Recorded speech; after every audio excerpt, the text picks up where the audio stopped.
And now, the Hall of Fantasy. Welcome to the Hall of Fantasy. Welcome to the series of radio dramas dedicated to the supernatural, the unusual, and the unknown. Come with me, my friends. We shall descend to the world of the unknown and forbidden, down to the depths where the veil of time is lifted, and the supernatural reigns as king. Come with me and listen to the tale of He Who Follows Me. The Death That Walks? Well, how did he come to get that name? Because people around here have seen him at night. But he's dead. That's right, he's dead. And they've seen him walking. It must be their imagination. It ain't their imaginations, I know. I've seen him myself. What are you trying to do? Frighten us? I ain't trying to frighten you none. I don't have to. He'll frighten you. Old Mr. Thomas, the Death That Walks. Because he'll come for you. He'll come for you.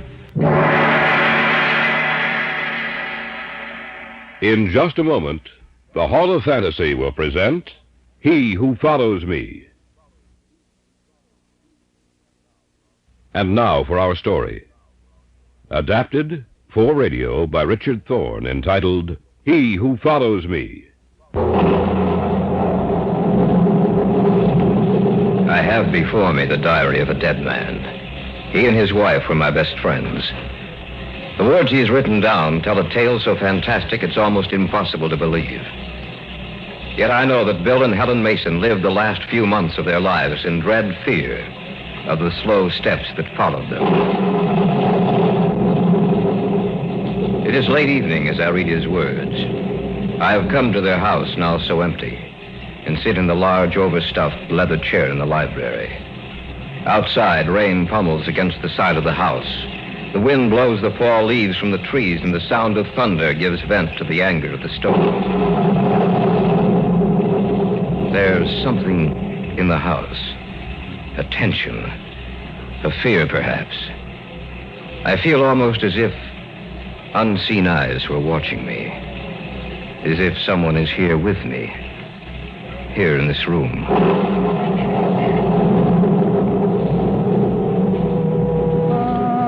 And so I start to read his diary. Living words from the pen of a man who sleeps forever. March 3rd. Today, Helen and I came across one of those delightful old southern mansions. We decided to stop and make a study of the place. And Helen was especially interested in taking some color pictures to illustrate our lecture series in the fall. Well, I guess no one will mind if we take a look around the place. No, I'm sure they wouldn't. Oh, it's a shame that whoever owns the house and grounds lets the place run down this way. It must have been beautiful in its day. Yeah, I imagine it was, Helen. And the house could still be saved, renovated. Beautiful place. Oh, wait a minute. I'd like to get a shot from here. If that turns out, it'll make a nice picture. Helen? Mm-hmm. I wonder what that building is over there. Where? Right over there, just in back of the house. Oh, well, no one's to stop us. Why don't we take a look? All right, let's do. Can't understand why anyone would let the grounds and house deteriorate so. Well, it must have cost a lot of money to run a place as large as this, darling. The real estate office probably couldn't find a buyer. You're probably right. I noticed the other building doesn't seem to be so run down. No. It's in remarkably fine condition. It must have been built a lot later than the house. Seems to be made of stone. Gray stone. Wonder what it's used for. Don't know. Actually, I believe that someone lived in the old house not too long ago, and I think probably the second building was constructed during that time. Well, it's a crime to let a beautiful old place run down like this. Well, here we are. Bill? Yes, dear? It doesn't have any windows. Yes, I noticed that. Seems rather strange. Oh, well, maybe it was used for a storehouse. Oh, look at the door. Well, what's the matter with it? I think the lock's broken. Yeah, you're right. Why don't we take a look inside? All right. The lock's all rusted through. There. Yeah, that does it. And now to see what's inside.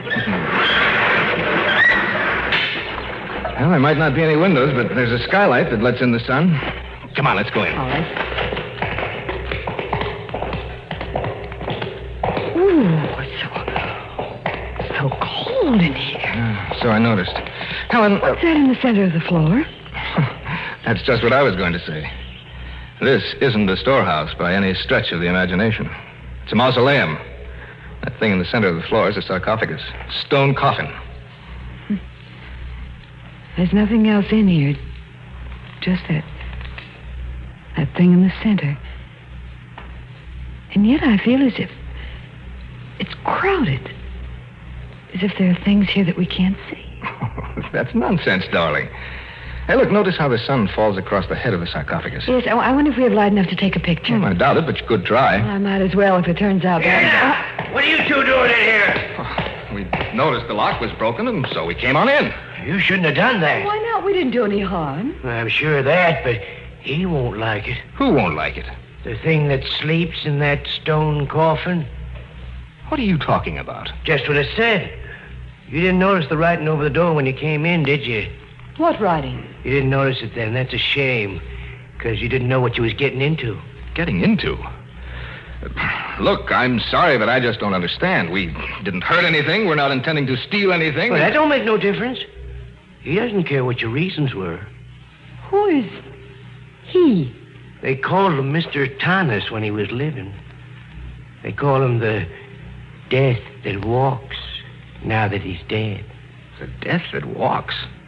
How did he come to get that name? Because people around here have seen him at night. But he's dead. That's right, he's dead.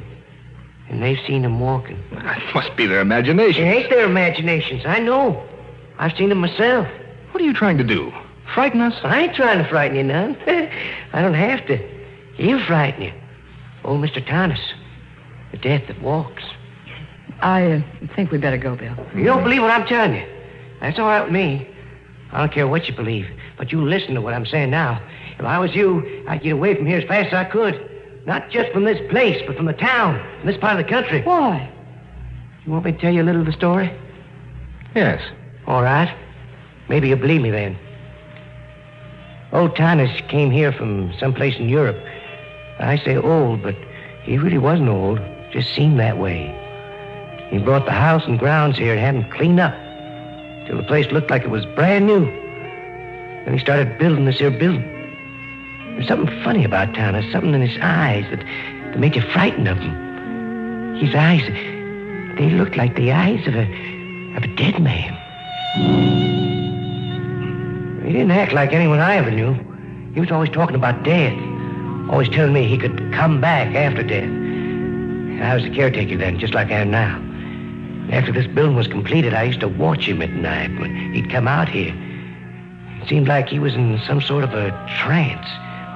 He'd stay out here for hours. And when he'd come back to the house, his eyes would glisten and shine, so you couldn't hardly look at him. A week before he died, he told me that as long as I lived, I was to take care of this place.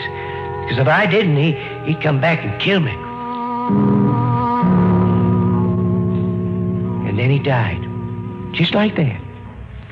And he was put in here, in this coffin. And one night, about 2 months later, when the moon was full, I heard a noise. And when I come out to look, I saw the door to this place opening and him come out in the moonlight. And I could hear his footsteps. It sounded queer and hollow-like. And I turned around and I could see his face in the moonlight, pale and pasty, sick-looking. And those eyes of his seemed like two burning coals of fire. He seemed to be looking at me. And I heard him say, "They have disturbed me, and the moon has awakened me. I shall follow them." That's what he said. And I heard it just as plain as you're hearing me. And then he vanished in the night. Towards morning, I heard his footsteps again. And I heard that big iron door closing, and I knew he was back. The next day in town, I heard that Alf Cummins had died the night before, screaming something about not meaning to go into the mausoleum. I knew who killed him. And that's all there is to the story? Oh, that's just part of it.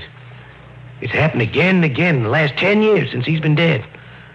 Folks around here say he'll follow you wherever you go if you come inside here. Well, in that case, why haven't you been killed? Because he needs me. He ain't going to kill me.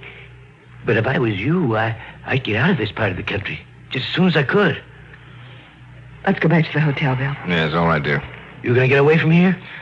Yes, we'd better get going. Yeah, I wish I'd have been here when you come, but I was in town getting this lock. You can't go around leaving this door unlocked.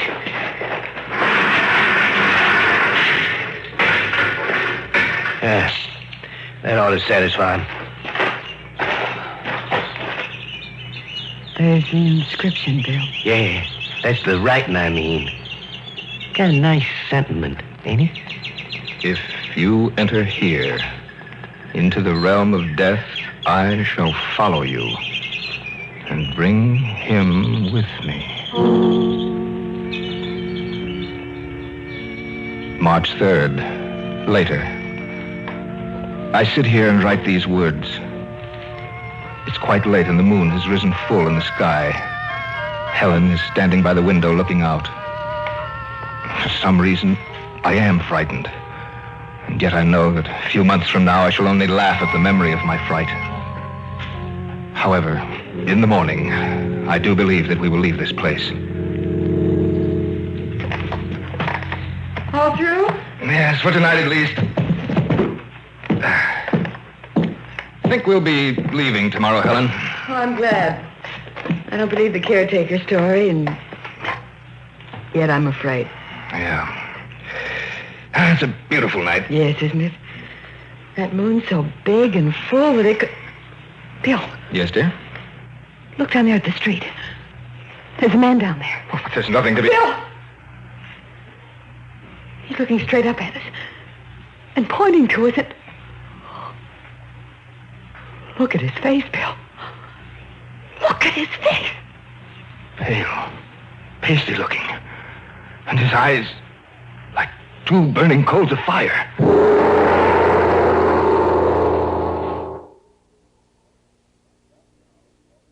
Back now to our story, adapted especially for radio by Richard Thorne, entitled He Who Follows Me.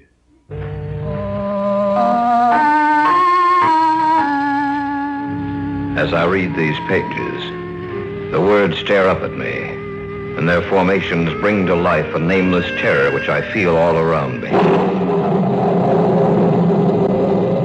Outside, the storm still rages, yet the sound of it fades from my mind as the terror in the pages of the volume I hold before me becomes increasingly apparent.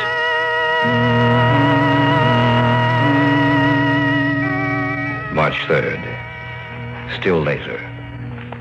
The man down in the street, whomever he was, left after about 10 minutes. He has given us quite a fright. Where I felt any doubts as to whether or not we should leave this place, they've all been dispelled now. Helen has just gone to bed. I think I shall do the same. If we're going to leave in the morning, you'd better get to sleep, Bill. I want to get out of here as soon as I can. Yes, I was just coming to bed, Helen. That man we saw... Yes? It might be only coincidence. Do you really believe that, Helen, or are you trying to talk yourself into it? I guess I'm trying to rationalize it, and I'm afraid I'm not doing a very good job of it. I don't know what to believe. It could be coincidence, but somehow I'm afraid it isn't. Then you think that... Maybe. Now, don't worry about it, Helen. By tomorrow, we'll be several hundred miles from here. And I doubt if whomever it was will follow us. No, listen. They sound just like the steps the caretaker described to us. Yes, but we saw him walk away. It isn't Billy's in the room upstairs. Well, it's probably someone else. It's not, I know it's not. All right. Just a minute. I'll call the desk. This is William Mason in 316. Can you tell me who has the room directly above mine? Clerk's going to check. Yes? Oh, I see. No, thank you very much. What did the clerk say? The room directly above ours is unoccupied.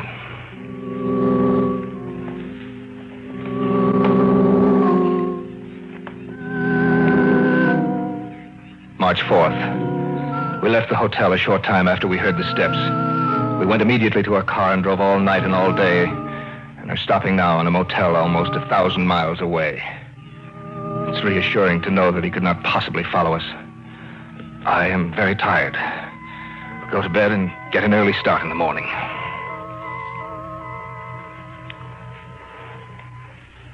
Helen, you asleep?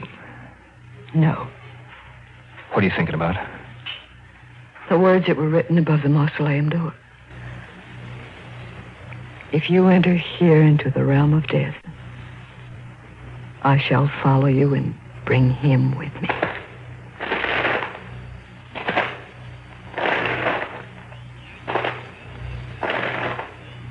Phil?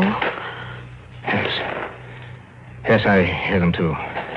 He couldn't possibly have come this far, could he? I don't know. What's the matter? Your face. Pressed against the window. It's not there now. He was there for just a few seconds. I saw it, Bill. The same man we saw last night outside the hotel. He was right outside the window.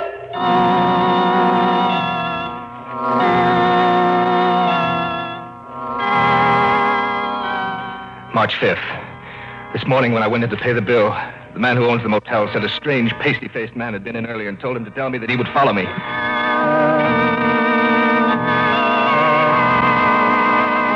March 11th. It's impossible to get any material together that'll help me in my work.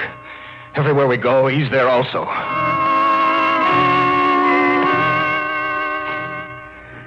March 16th. Yeah, Mr. Mason, this guy said it was all right for you to go on ahead because he was going to follow you.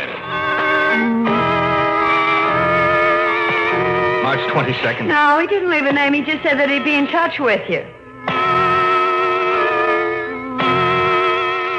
April 7th. Never saw anyone who looked like that before. Is he a friend of yours, Mr. Mason?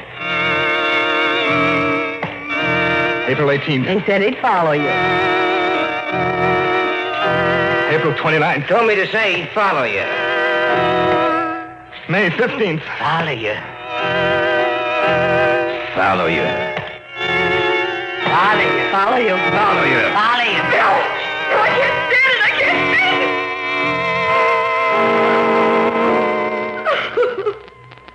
I wish there was something I could do, Helen, but there's nothing. I've done my best to lose him, but I can't. I want to go home, Bill. Oh, if we go home, it'll be the same thing. Maybe it won't. I can't stand this anymore. All right, darling. We'll leave for home right away.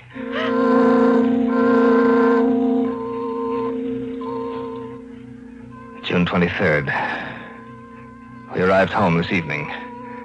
I called Gary as soon as I could. He said he'd be out within the hour to see us.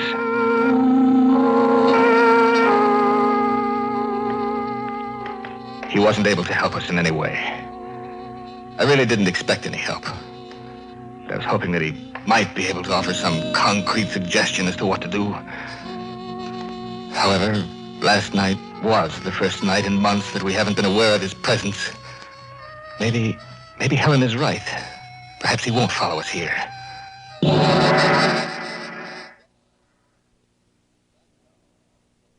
Back now to our story, adapted especially for radio by Richard Thorne, entitled He Who Follows Me.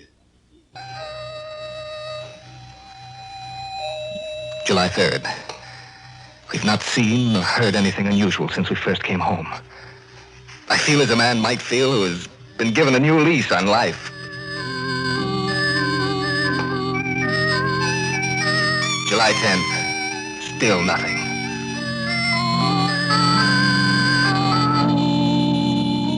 August 19th.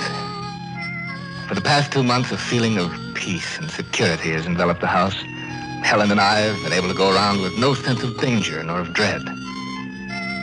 But last night, that feeling was shattered.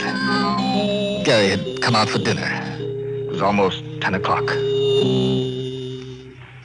Well, it's about time for me to get along. Oh, it's only 10, Gary. Sure you don't have to go so soon. I'm afraid I must, Helen. Tomorrow's a working day for me. I thought I might be able to get you into the game of chess. Oh, some other time, Bill. Well, next time, don't stay away so long. Don't worry. I think we ought to... Tell me, is someone upstairs? No. Well, listen. He's back. Who's back? The man we told you about. Those are his footsteps. I'd know them anywhere. I should. I've heard them enough. What are you going to do? Look, will you come upstairs with me, Gary? Yes, of course. You stay here, Oh, Helen. don't go up there, Bill. Don't let him, Gary. No, Helen. This time I'm going to meet him face to face. Then I'm going with you. No, you're not. You're going to stay right here. You ready, Gary? Yes. Okay, let's go. Be careful. As careful as we can. If he is up there, what are you going to do? I don't know. We'll find that out when the time comes. Those steps came from the guest room. I don't hear anything. Well, let's see if he's in there. Stand back, Gary. I'm going to open the door. Right. It's empty. There's no one in here. But I heard someone up here. Yes, he was here, but he's gone. I can feel it when he's near me. I know that... Come on. Helen! Helen, where are you? Helen! There she is. In the front room. Helen. What's the matter, Helen? Helen, answer me. She can't, Bill. She's sitting there with her eyes wide open. She's dead.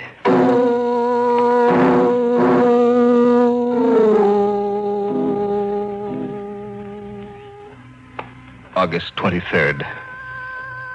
We buried her today. As I sit here in the empty house writing this, I know that Thomas will come for me, too. I am writing this in the hope that someone will find it, read it, and maybe understand my death.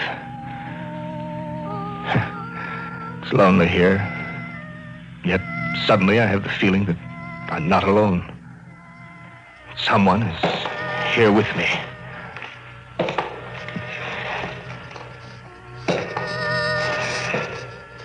He is here, in this room with me.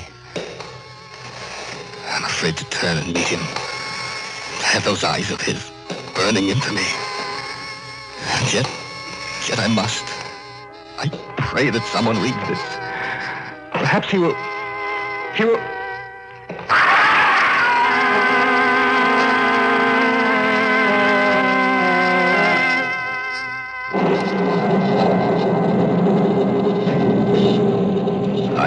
Read the manuscript in full. The August 23rd entry was the last he ever made.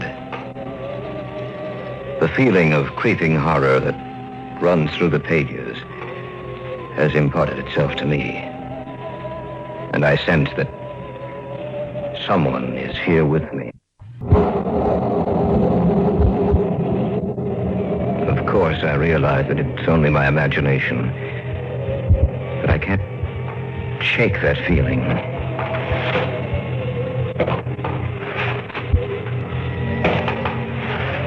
There is someone here.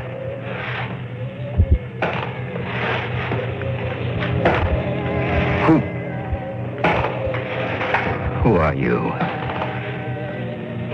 Who do you think I am?